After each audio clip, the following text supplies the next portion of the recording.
Hello YouTube, Mefix here. In this guide I'll be showing you the updated Meteor Sorcerer build I've been playing for a while now. There is a lot of stuff that I wanna talk about, but first I'll explain to you what's the idea behind this build. So in my opinion, this build has a lot of potential, great AoE damage and great crowd control built in your kit. Now there are some downsides of course, and this is what I want to address first. This build is made to be strong when you reach level 70 or above. It really requires some decent stats to hit that million numbers. Also on high case it does struggle on a single target DPS, so killing a Lilith is a no-no. So many of you ask, is this build better than the Ice Spikes build? And my answer is simple, no. Like highest keys I have personally pushed is 80 by now. I believe it can go higher, even to 90. Who knows, maybe even to 100. But yeah, the rest is still yet to be discovered. So you're asking yourself, why this build? First of all, it's a tons of fun spamming those meteors.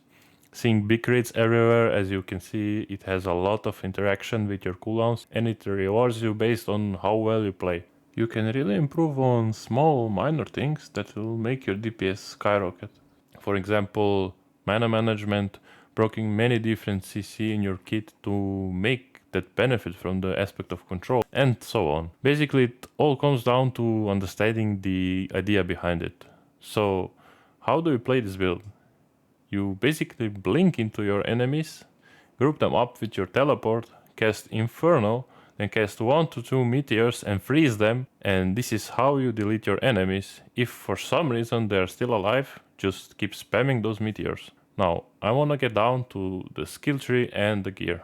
For our headpiece, we have total armor, maximum mana, cooldown reduction, intelligence, which can be replaced for maximum HP if you get one.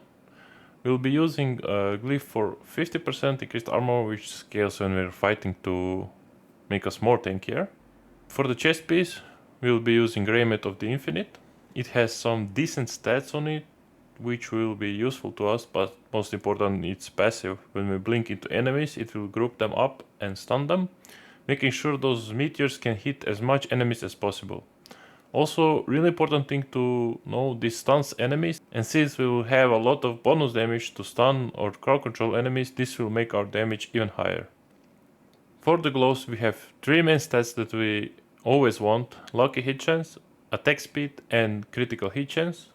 I also have all stats because I'm missing some stats to fulfill some Paragon nodes, but usually the 4th stat is up to you. Although I'd recommend just taking the all stats, just in case. This aspect here is also pretty nice. It increases our damage since we'll be having barriers most of the time while we fight. So yeah. On the pants we have damage reduction against burning enemies, maximum life, 4 ranks to Meteor, really important, and total armor, which is also a pretty good defensive stat. These aren't my best pants, but I definitely replaced damage reduction against burning enemies for just flat damage reduction if I get one in the future. For the aspect, this one is a must in my opinion. Makes sure that you almost always have that Novas ready for whatever comes running at you, and of course to proc vulnerable for that massive damage. On the boots, most important stats are mana cost reduction, ranks to teleport and Frost Nova. I'd replace dodge chance with movement speed here if I get a chance. For the aspect, you want this one for increased CC duration and more damage against non-crowd controlled targets. For the weapon, you want to be using staff, since staffs generally do more damage than one hand and offhand, so I recommend going that one. If you're farming content and speedrunning to the content, the offhand and one hand can be a nice choice as well, because you'll get a lot of cooldown reduction, but yeah, usually take the staff. You will have more damage. The best stats are critical strike damage, vulnerable damage, intellect and damage to stunned enemies, which I currently don't have here. This aspect that I'm running for the weapon is the most important aspect in our build. It decreases our damage against immobilized, stunned and frozen enemies by 70%, which is massive.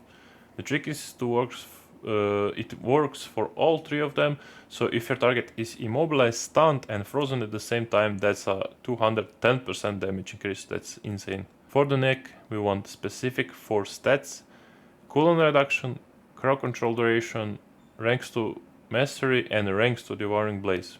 Now I'd replace CC duration with mana cost reduction if I ever get one, because yeah, it's also a pretty good stat. For the aspect we'll be using Elementalist offensive aspect, which will give us tons of crit chance whenever we cast Meteor above 100 mana. For the rings you want critical hit chance, critical hit damage, vulnerable damage, and fourth stat can be resource generation or HP bonus, up to you. For the aspects you want the one that restores 4 mana for every crown control enemy, and the other one that gives you mana whenever you use cooldown, basically, so both are for the mana management and stuff. This is the current skill tree that I'm using. We take Frostbolt rank 2, just to get here on the core bar. We can take 3 points of devastation for maximum mana, which is really important for meteors, because you have an aspect when you're above 100 mana, basically all your meteors will have much higher chance to crit, so this is really good, I think. And we also put 1 point in potent warding. The other skills are kinda irrelevant, we don't really need them, so we go forward. Here we have 4 skills that we are using. Most important ones are Teleport and Frost Nova. Then we have Ice Armor and Flame Shield. As you can see, we take this one for reduced mana cost in flame when we are using our Flame Shield. Then we have on Teleport, of course, we will go for damage reduction, but basically we want to get as many rank points in teleports as possible, especially with our gear as well. And the same goes for Frost Nova, because as you get more ranks into Frost Nova, your cooldown is lower, and that being said, like, you need that Frost Nova to make more damage. Here, this talent, you can see that your Frost Nova procs are vulnerable, which is what every single sorcerer build is using. The only way to proc vulnerable is from this one, so we need that Frost Nova skills for sure. Ice Armor skills not so important, so we just keep that. And of course 3 points in Glass Cannon for more flat bonus damage, which is really nice. Then we go to the conjuration skills. Here we take Align the Elements 1 point, 3 points into Mana Shield, because you're spending tons of mana, 3 points into Protection, because of course this is the best defensive node you can get. So basically you have barriers on you all the time, which is quite nice. Also we take Precision Magic for that 50% lucky hit chance, since we are running Meteor enchantment, and this will increase it for sure. Then we have, of course, Meteor, our main skill. We want to as many points here as possible, so that is 12 by me right now. And then we take Immobilize here on the Meteor. So basically whenever our Meteor hits a target, it gets immobilized, and this is really useful because you can just run away from them, and also it procs our Devouring Blaze. This is, in my opinion, the best node in, like, for the entire Sorcerer class, and we definitely want to abuse this. As you can see, I have 6 points here, so basically on your neck you want those 3 Devouring Blaze as a bonus for sure. Definitely need this one. So this will make our critical strike damage really skyrocket, and especially when the targets are immobilized, this will make your damage insane. Then we have Inferno. We're using Inferno because during the Inferno, as you can see here, your skill costs no mana, so you can spam those meteors and it's really useful. Another thing we could potentially do is replace the Inferno with a Blizzard in higher case, just to slow those monsters a bit, just to buy ourselves a bit more time and stuff, but this is the way to go, and I really suggest it on the Inferno.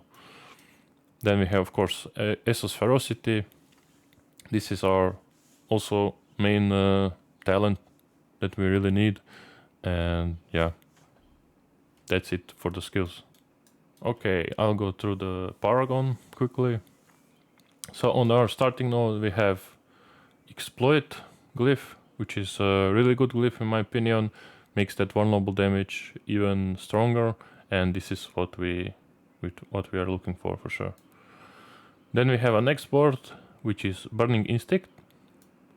We don't go for this node though, but we have a good glyph here, Flame Feeder. This will increase your damage to burning targets, really important glyph as well.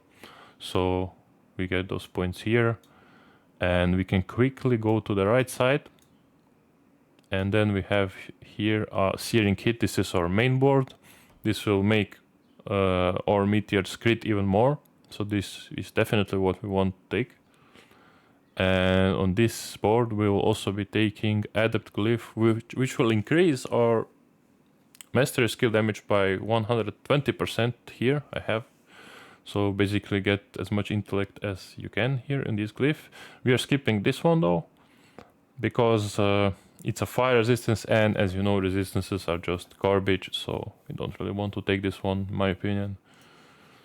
Also, yeah, really important, our mastery skills. We have 20% increased area. This goes for the Meteor, and it's really nice to have this.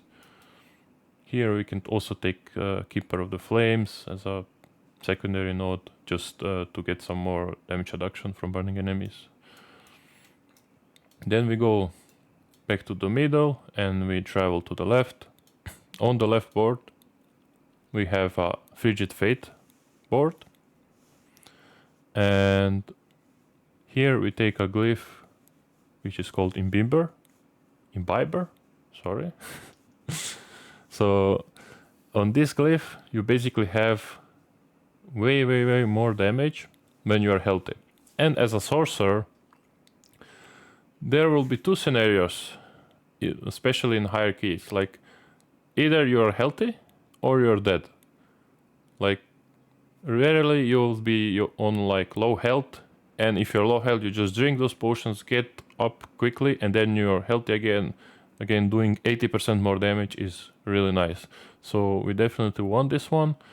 And yeah, as I said, either you'll be healthy or you'll be dead, and that's how it is right now.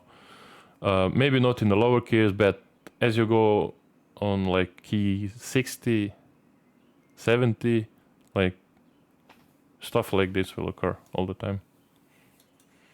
Then we go up. We take another board, and it's called Static Surge. And here we are taking the Territorial Glyph, because it again increases our damage to close enemies, and it gives us some nice 10% damage reduction against close enemies, which comes quite handy as well. We take 34 dexterity here.